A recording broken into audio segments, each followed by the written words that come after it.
Ladies and gentlemen, this is the main event. Fight fans worldwide, you've tuned into the #1 undisputed boxing podcast today. This is the Boxing Breakdown.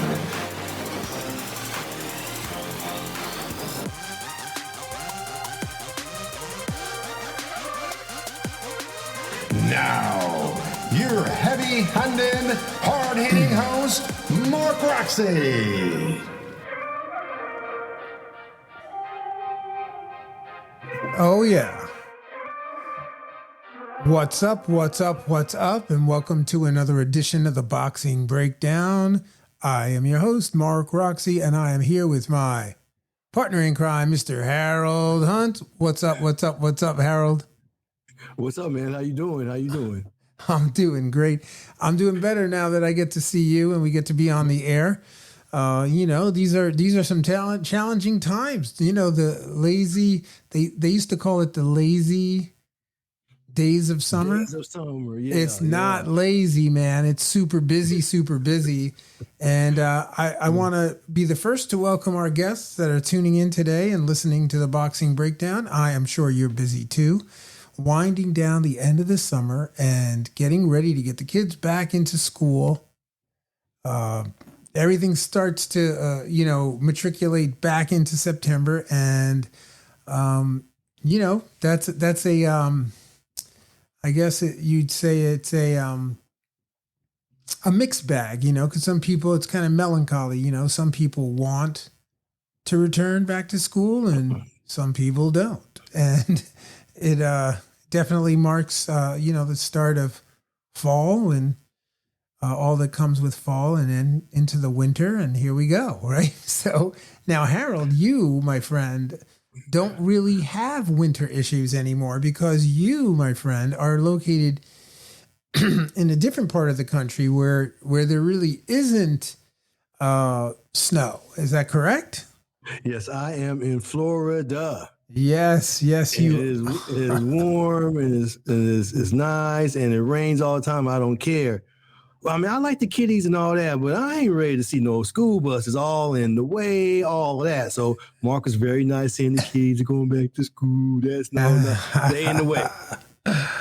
Yeah, but yeah, I'm here, there, and I'm glad the kids are going back to school. It's good for them. Well, let me tell you something, Harold. There's something else that's happening in September.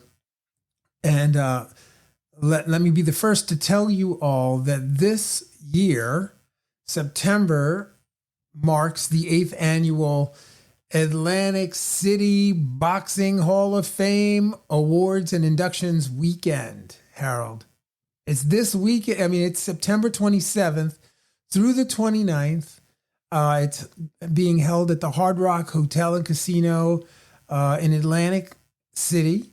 And man, there are some amazing people that are being inducted this year. The class is outstanding, man. So I just came from Atlantic City today, and we had to walk through the venue, and we were looking at things. And all I can tell you, if you've never been to the Atlantic City Boxing Hall of Fame, you need to go. It is one of the most, if you're a boxing fan, it's one of the most iconic, amazing experiences you're ever going to have. It's a 3-day event. There's just every boxing luminary you can think of is there. And this year there are people like Tyrone Mitchell Frazier who will be, inducted. There's Shambe Mitchell, there's Paul Williams, Sergio Martinez, and you got all the greats, Roberto Duran, and the list goes on and on. James Toney, they're all there, and you want to get autographs, you want to get a chance to be in their presence. This is the event you want to be at. I can't tell you enough how great it's going to be. And the other thing is, there's going to be a boxing event that takes place that coincides with the Atlantic City Boxing Hall of Fame weekend. And that boxing event is taking place on Friday evening and it's going to be outstanding. It's presented by Hard Hitting Promotions. So that's going to be an outstanding a night of boxing. I don't, if you want to know who's fighting, go check out their website, hardhittingpromotions.com, and you can see the amazing card that they have assembled for that night. It's going to be really good, Harold.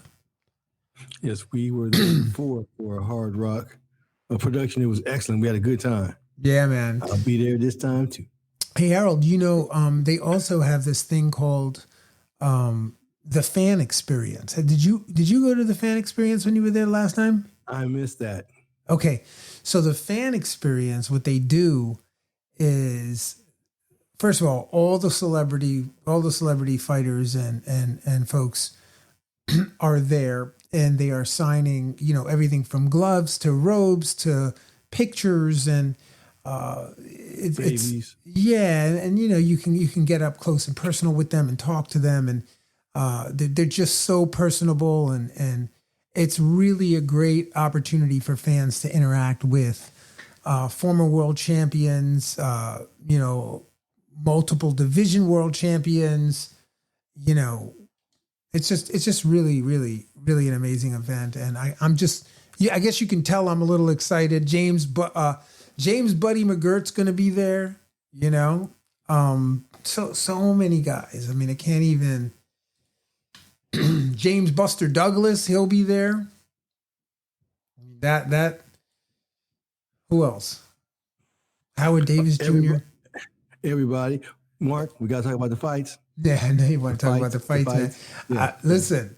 Oh, I can't wait, bro. You're going to be there, right? Yes. Okay.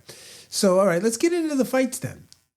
Let's talk a little bit about the fights. Okay. You, my friend, have been doing a lot of boxing, trolling and really paying attention. Yeah, it's my life.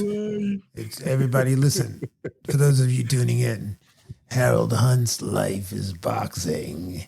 He eats, sleeps, breathes boxing. Amongst other things, but I do consume this quite.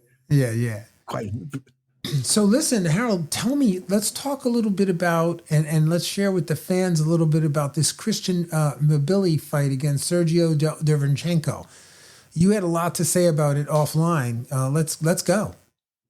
Well, fans, as you know, Milbilli is the next apparent for Canelo. He's undefeated. He's out of France. He's got a good backstory, the usual backstory, and he knocks a lot of people out. For me, he squares up too much, and he'll get hit a lot by Canelo. But up until this point, he's very powerful. He's walking over people, so you may want to look at some footage on him. He's got a nice little character. He speaks broken French, so it's palatable to the advertisers, and everyone can understand what he's saying. So he's got the knockout record, and I think he's a pretty good fighter, but I don't think he can beat Canelo at this time. As far as his fan base is concerned, he got some oomph over in France, Mark. I don't mean to run over that, but he can sell in France. So if they do it over there, Canelo go over there, it could work. Yeah, I mean, is this just a keep busy fight? It sounds to me like this is just a keep busy fight because well, he fought a good person who's lost to Charlo, lost five to five champions, what have you, but he was kind of out of shape. His bicep broke during the fight, and they actually had footage of the actual muscle rolling up onto his arm or whatever. So he wasn't at his best, but as far as the mind was concerned, he gave Milbilli a lot to think about. So he's going to have a lot to work on before he goes into the fight with Canelo. But yeah, he got some good work and some good looks from Derevyanchenko. So it was very productive, and he was able to show off in front of his French countrymen.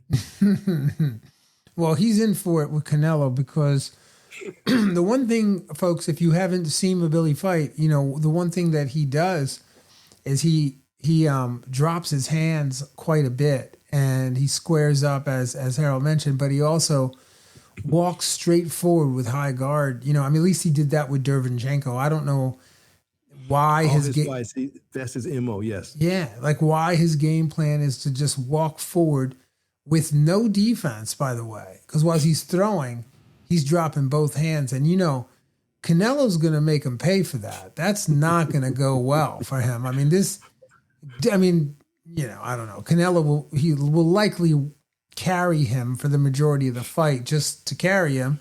So he gets the airtime, for the airtime and to give the fans what they want to see, which is him.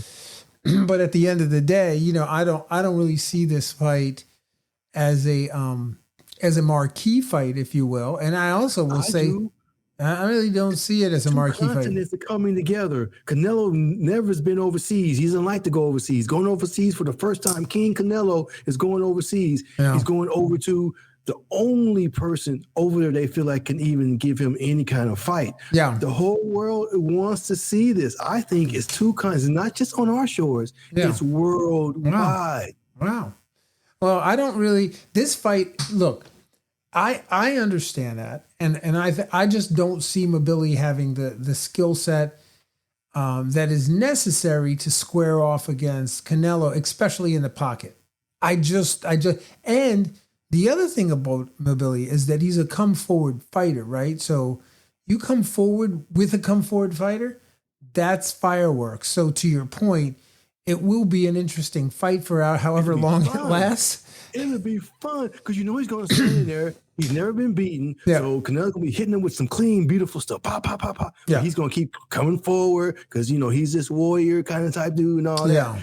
Now, when Canelo breaks his will, we got to see how he rebounds from the next fight. Yeah. Because Canelo will break your will. He'll break your will. He will. Yeah, no doubt. And when you get your will broke, how do you recover? And exactly. Right now, the way he's coming forward, he gonna get his will broken because he just doesn't have anything else, you know, to protect himself with. Yeah. No defense, nothing else. So he's gonna come in and just take that beating because he's in shape and he can stand up and take it. Yeah. No, I mean, look, it's definitely a worthy fight to watch. I'm not saying it's not. I just simply will. Oh, it's great. Yeah, I just don't. I think Milbilli's a little bit over his head right now. I think a couple more years, maybe he'd have a good shot. But right now, he's going to take this life-changing money, take his life-changing butt whooping, and hope he can learn from it. He can learn from it. And, you know, that's how it is. You get certain passes. But we got to talk about Canelo and Berlanga. Yeah. That's a whole nother. Imagine, Mark, the whole world knows you're going to get beat up. The whole world knows it. Yeah. No, I mean, that's real. How do you rationalize that? How do you go to the press conferences? How do you do the promotion and the marketing? How do you do it? Do you make yourself illusion? Now, Mark, you are on your side and you know what the mindset of a fighter has to be. And I'm sure Berlanga has that. Okay. I'm not discounting that. Yeah. I mean, what we know, what we know about Berlanga is that Berlanga is a believer. Yeah, yeah. Berlanga is Edgar Berlanga is a believer in his skill set. I think that Berlanga can sell the fight. You know, I think that you know, if anybody can sell a fight, it would be Berlanga. So, you know, I mean, I like the fight. I think sometimes you know, this is an interesting one because, you know, Caleb Plant rerun. Yeah, well, Caleb Plant is right in the mix. He's right in the video. You know, he's everywhere Berlanga is. You know, Caleb Plant is talking smack, and Berlanga's throwing it right back. At that last press conference that they did, you know, Caleb Plant and Berlanga almost had a fight themselves. You know, while and then Canelo came out and he was like, "Look, don't worry, Caleb Plant. I will take care of this guy for you." You know, so it's like 2 against 1. So it's Berlanga against the world. Yes, that's true. But he's lining up another fight with Plant. I mean, their fight with Plant would be nice. Wouldn't it be a nice fight? Yeah. That'd be nice, you know. And I can see that again. And they both get to be forgiven to losing to Canelo, as Canelo was forgiven for losing to Floyd. That kind of thing. So take that butt whooping and go forward. Meanwhile, you guys can make good fights together. They may have a trilogy. Yeah. Mark, with belts or without belts. Well, it doesn't. I mean, at this point, this is the kinds of fights that I really enjoy watching because, you know, you put a Canelo or you could put a Plant against Berlanga, and what are you going to get? You're going to get you're going to get the that fan base that Berlanga brings. Yeah. Okay. You're going to get the fan base, obviously, because of the nationality of Plant. You're going to get that. Then you're going to get the black fighters who love his style. Yeah. So you're going to get that. That comes in, then he's got the wife and all of that kind of stuff. Of this is what our culture is. So therefore, that's a huge marketing, and he can fight. Yeah, and he can fight good enough where Berlanga won't knock him out because he's slick enough for that. They can go the distance. It'll be ebb and flows or whatever, and it'll be nice. I don't see Plant knocking Berlanga out, but I see him, putting some good stuff on him. And Berlanga could possibly knock out Plant, but he's way too smart to even put himself in the position. Even when he's hurt, he's not going to be. Plant is a good fighter, bro. Plant is getting healed. And after that fight with Canelo, that last fight that they had, he's just gotten better and better. I think he's a good fighter. You know, he's got a good ring IQ, sharp fighter. So Canelo didn't give him no power, and that doesn't change. Maybe his application to the sport is better because of what have you, but he still don't have no power.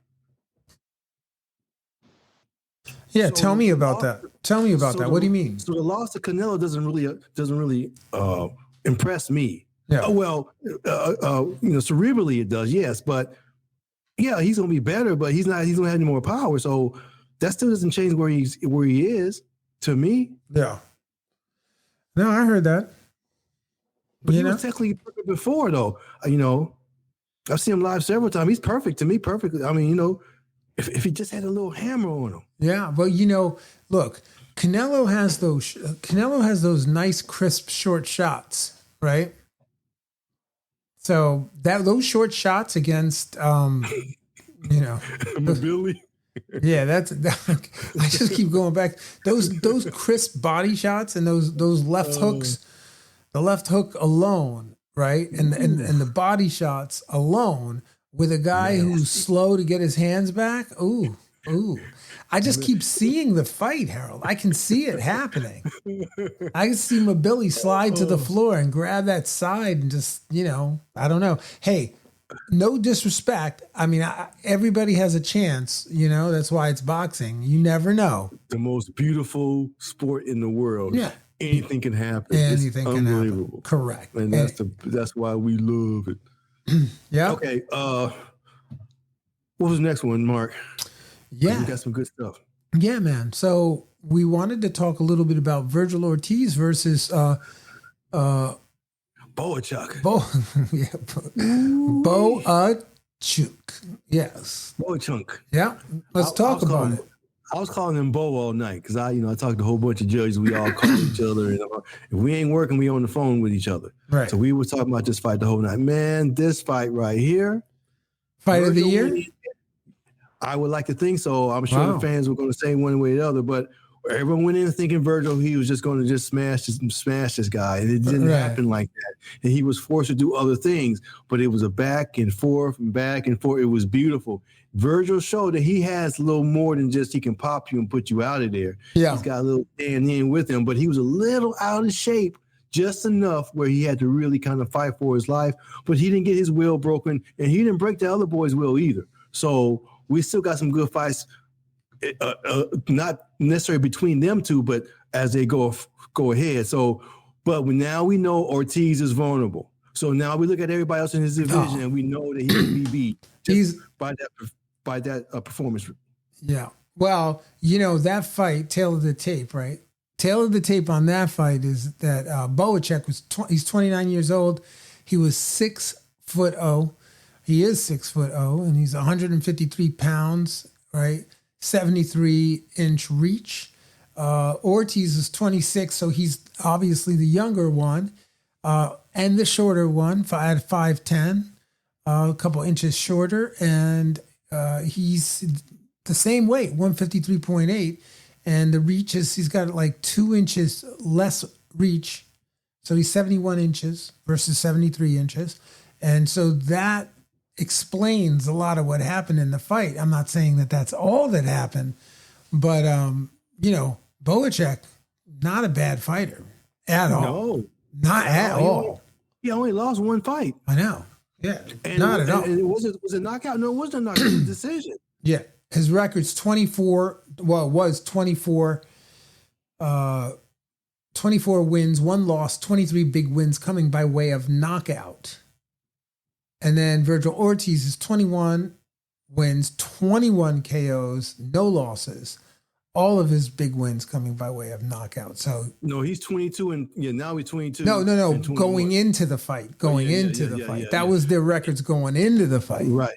And that's what was so great about it. Yeah, because we didn't know what he had if someone pushed him. Yeah, we didn't see nothing. We haven't seen nothing. And he got pushed, and he showed he had something. So him in shape.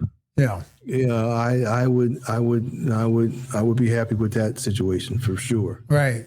Him in shape would be just great. Yeah. So what we got? No. I just wanted to touch a little bit more on that fight because early on in the fight, in the first couple of rounds, I loved the way Ortiz was using the jab until he got dropped. I guess he got dropped there, and they called it a slip, but he actually got dropped in the first round. Yeah, he did. He got touched up. And they called it a slip, yeah. So, yeah, anyway. But the right man did win the fight. Right man did win the fight. You can't say, oh, it was a travesty. It worked out good. Yeah. Wow, for one side. All right, so let's move it up. Let's move along here, okay? Let's get into little Crawford, Crawford. Now let's talk about Terrence Crawford, man, because offline we were talking about this, and you and I both, we agreed, unanimously that, Crawford got touched up just a little bit too much in his last fight, right? A little more than I was expect. Yeah. But he hadn't been in with somebody who can see his openings as clearly and take advantage of them. Yeah. Normally, I believe he would have been able to avoid that. There was a stretch there, Mark. I sent you the tape where Crawford got hit 6 times clean in a row. Yeah. 2 body shots, 2 head shots, and a couple hooks or something like that, 5 or 6 times. But it's very clear. He's backing up the whole time. He's taking these shots clean. Yeah. You don't see that on Terrence Crawford. Now, only reason I believe he may have been susceptible to that, is that out of the ring for a year, he sees it, and he thinks he can get out of the way of it, but he doesn't. Right. The first one comes, oh, that's okay. The second one comes, oh, I thought I could move. The third one comes, what? You know what I'm saying? And they keep coming. He's like, usually I can get hit with one arm out the way, and I can see other ones, but he saw all 5 of them coming, and he could not get out the way. And it was in his face. His eyes were like, what? I really can't get out of the way of these 5 shots. Yeah. And that was an epitome for me to see that. It's an interesting thing. It's an interesting thing when you're in that position and you think you're covering and you think you're blocking and the guy's finding the shot. He was coming up the middle in that fight with the straight right hand on Crawford. Like he was landing the straight right hand on Crawford quite a bit, with Crawford having a high guard. I thought that was very interesting. How he kept slipping it underneath that little opening right around the wrists. He kept slipping the jab right in there, slipping the right hand in there. It was an up jab too. It was an up jab, right? Yeah, it was an uppercut, and then he was also throwing the right hand around the corner too. When Crawford was trying to slide out to his left, as southpaws like to do, step around to their left or step around to their right. We can't disparage Crawford because he landed them body shots. He landed what he needed to land it. He moved that boy around, and he touched him hard. And he touched him well, and he won the fight. Yeah. We can say what we want about how he got hit, but he said, "Nope, this is mine. Yeah, I'm going to do it," and he did it. I mean, you can't even dispute it.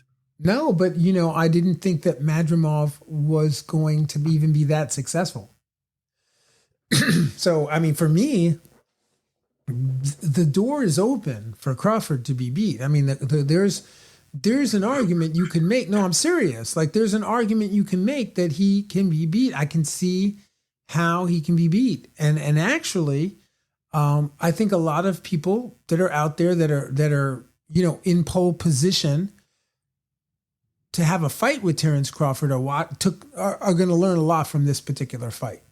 I don't know why Crawford's elbows were popping out. His elbows were not tucked like they normally are, and I'm not sure what that was about. Like, was that not training as hard, or I don't know. I got a thought process on that, if you don't mind. Yes, he looked kind of vulnerable. Yes, of course. And the old adage, you go out there, you fight, you look kind of vulnerable, and everybody wants to fight you because they think they can beat you. Okay. Yeah, okay. That's one adage, but that's one. Okay, the other one thing is, he hasn't fought in a while. Yeah. He hasn't fought in a while, and some of the basic fundamentals may need to be honed up. Yeah. I'm sure while he was sparring, he sparred Andre Ward. Yeah. He sparred some really great people. Shakur. And to get where he was. So the flying elbows thing didn't show itself at all with any of those guys. So this was he just was in the mode, and that particular discipline just left him, or he just didn't address it or whatever. Now, he's got this tape like everybody else, and it's been critiqued like everything else, and his adjustments have been made like everything else, and who's ever in there with him next is going to get to everything else. For real. Because now he has opportunity to, he didn't have anything, and he had, I don't want to say it like that, but not yes men as sparring partners. But they're not going to work on him like that. Yeah, they're not gonna take up the levels so they can get knocked out. Yeah, they're not. And they're not going to make him forced to do, if he's forced to lose that discipline under pressure for the elbows to fly out, they're not going to push him to the point where that appears. Yeah. So what's up with this Crawford Canelo thing? What's up with the Sheik guy? What's going on with that? Well, that's just posturing. That's just the money. And I don't like you, and you don't like me. So I'm going to take my money. I'm going to go over here. I'm going to take my ball, go home. Oh, that's all, whatever. I mean, 2 years, 1 year, whatever. They're going to get together, and they're all going to make all the money and all that kind of stuff. That's not even it. But right now, it's good to have that kind of back and forth. We don't like you. You don't like me. Let me go make the other fight and just leave you over there. Canelo, I don't need you. Canelo, I don't need you. That's just fine. Huge monster. They're going to be giving those two dudes countries. You may have this country, and you may have this country as your purse. Right. That's how it's going to be when it gets together. So there's. I mean, they can posture all they want right now. To me, this is just. This is just posturing. So. I mean, I'd love to see Canelo fight Crawford. That's a big fight, man. That would be arenas sold out. But Crawford can still fight the other ones who are not Canelo and still do very well. Yeah, no doubt. Yeah, for sure. There's a lot of fish to fry in that division. Yeah, so that he can just go ahead and fry it. I mean, go ahead and enjoy it. Yeah, but on the Canelo side, that's not the case. On the Canelo side, Harold, there are not that many fish in the sea because he has drained the sea of all because he will drain the Milbilli. Yeah, he will drain him too, right? So when the time comes, Mark, we know the money drives it all. So when the time comes, he needs to migrate over there. It will happen. Yeah. And it'd be an open arms thing. You see the Sheik over here without his garb on, without the Sheik rag and all that, He got a T-shirt on. Yeah. He running around. He's and Mark, he thinks that our venues are subpar. He went to 2 fights. He went to the fight with the 2 fights with Top Rank and the one with Eddie. Yeah. And his words were, the facilities are not adequate for what my taste is. Yeah. And he was at the 2 best facilities in our country for boxing. He thought they were whack. Listen, man, he is not incorrect. I have to tell you, he's not incorrect. I mean, you know, some of these, a few of them, they don't seem bad to me. I didn't see rats and stuff. That's because you haven't been with the Sheik. You haven't seen the Sheik's venues. Once you know, the thing is yeah, everything is fine, but everything's fine until you see something that shows you that there's another level to it.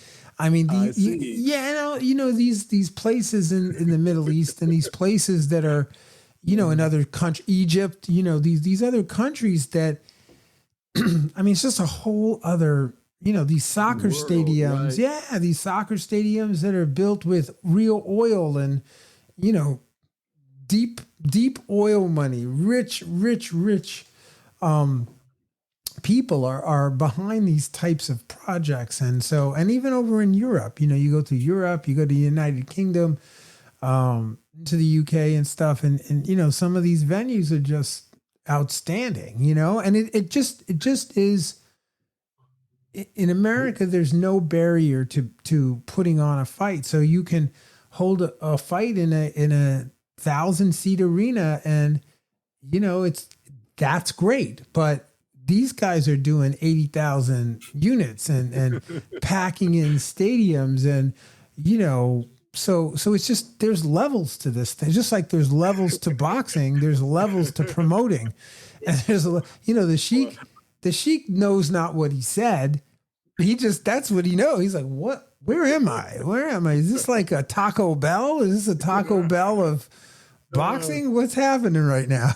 You at Jerry's house, and Jerry's house is slumming for you? What? Oh, I get that. Yeah. Well, I don't have the baseline to understand, but you have been there, you have seen that, and I understand that. Well, that's what he was saying. So either he's going to continue to have stuff over there, or he's going to come over here and upgrade our stuff. Right. You know, however it's going to be. But it's just a wonderful time in boxing for us right now. And, you know, it's just great. I mean, we are so, it don't make any sense.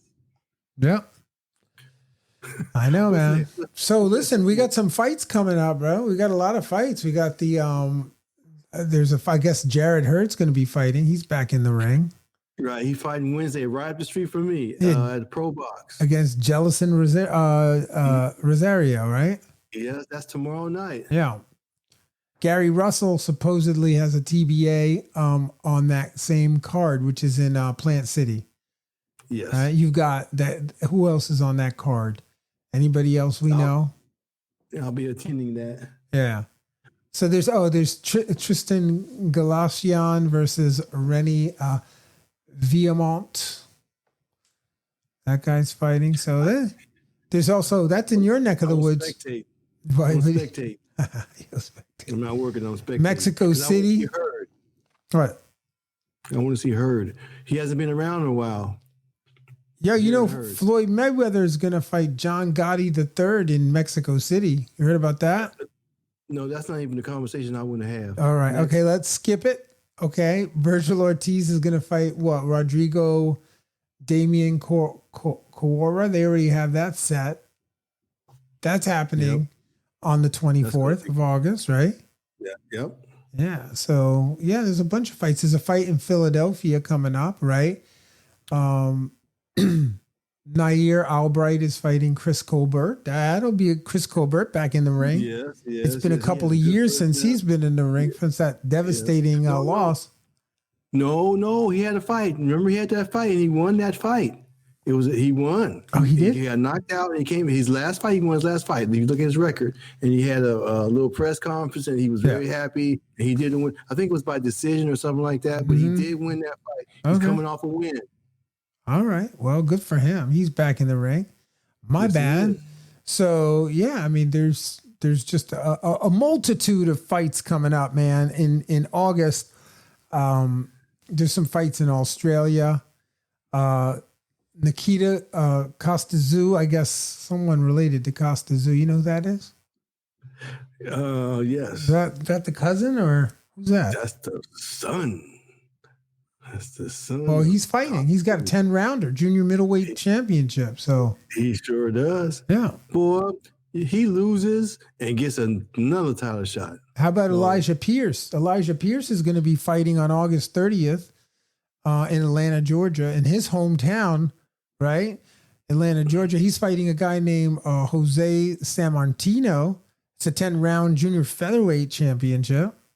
How about that? And Boxing Breakdown fans, I will be there, and I will get some footage from this gentleman, and we will post it on our show. This is the first time I've ever tried to do that, but we're going to do it because I'm going to go down there and talk to him. So if you have any questions you need to ask him, let us know. We'll put it together, and I'll come back, and he'll have asked some of you guys questions, and maybe we can go out later on and pick up some interviews from fighters that you guys are interested in. Yeah, I can tell you, Elijah Pierce is an interesting fighter.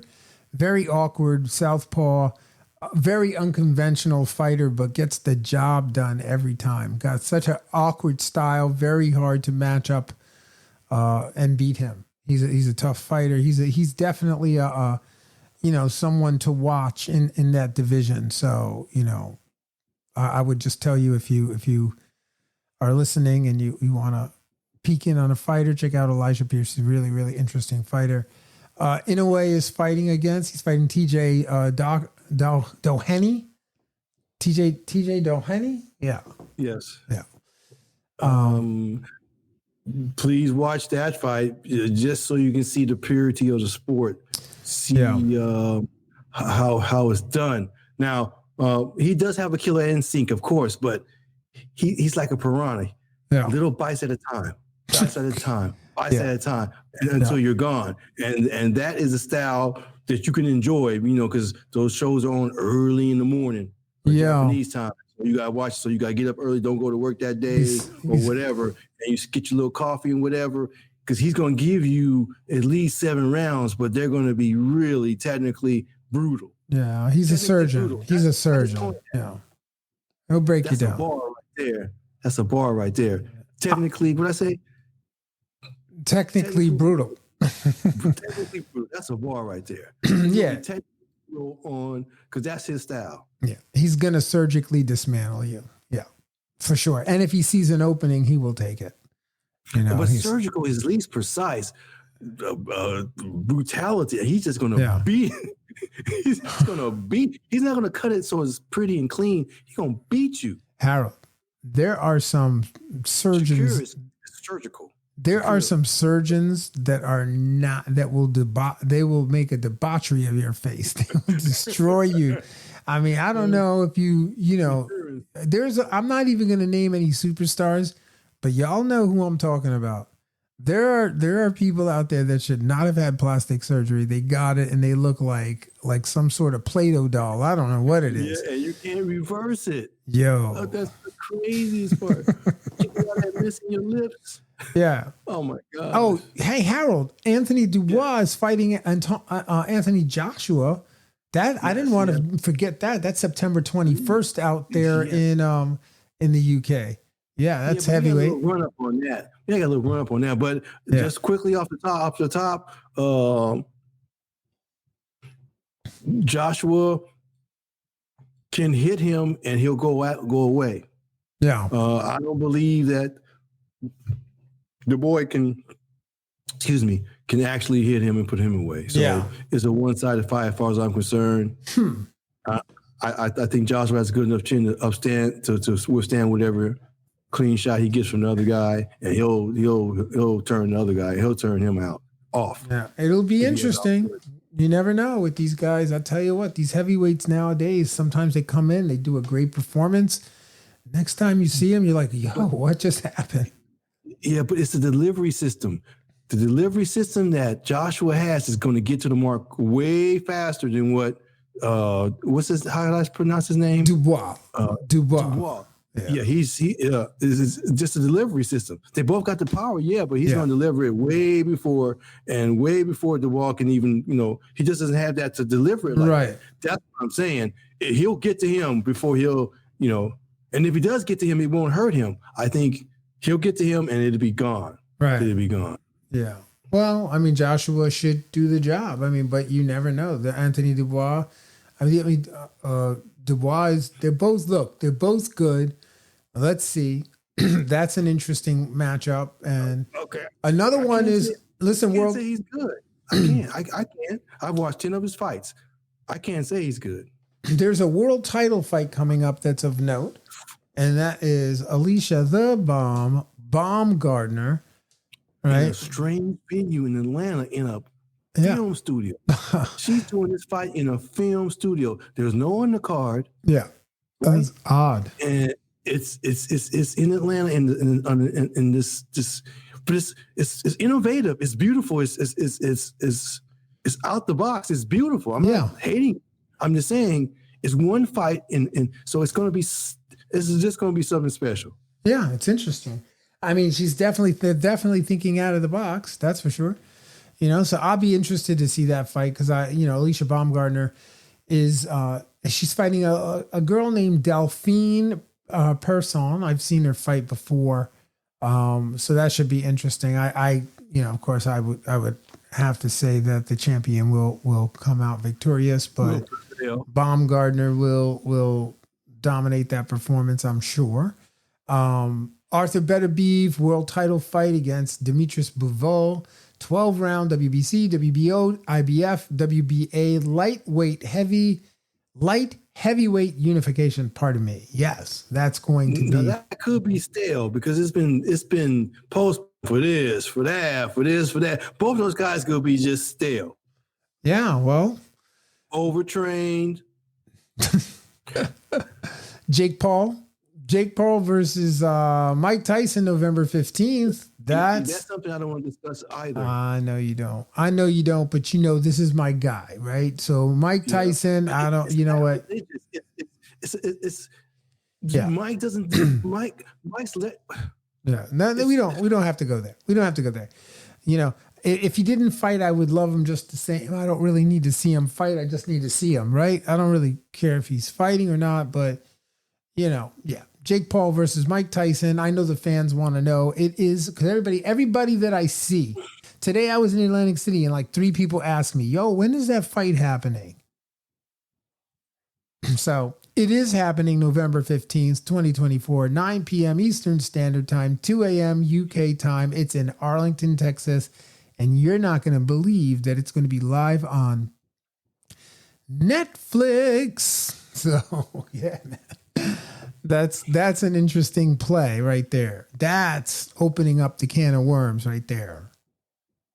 And then, of course, last thing, and then we're gonna wrap this show up for the night is the world title fight: Alexander Usyk versus Tyson Fury rematch, 12 rounds.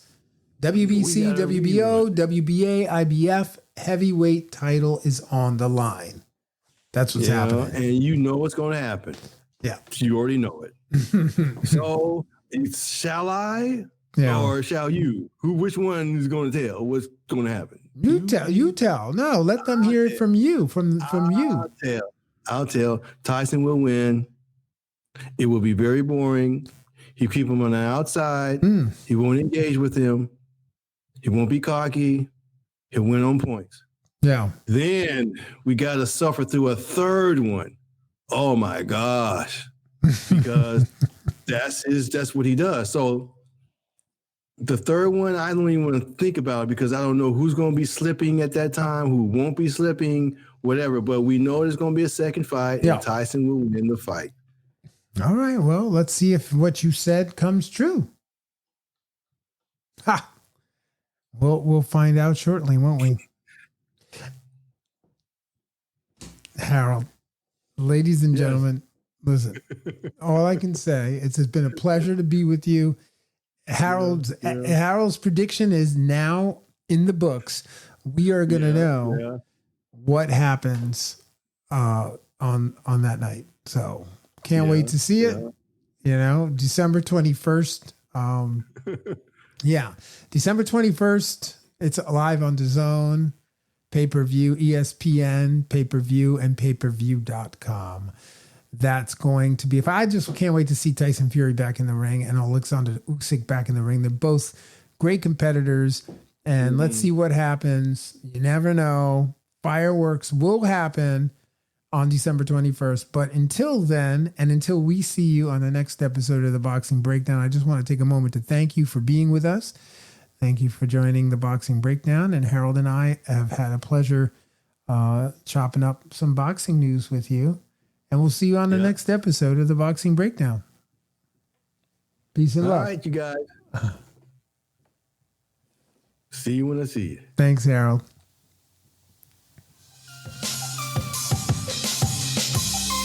Fight fans, join host Mark Roxey and special guests as they break down all aspects of the boxing world, including news, business, management, training, promotions, fan reactions, upcoming events, matchups, future boxing stars, title fights, state of the boxing world, and all the stuff you don't see when you watch boxing.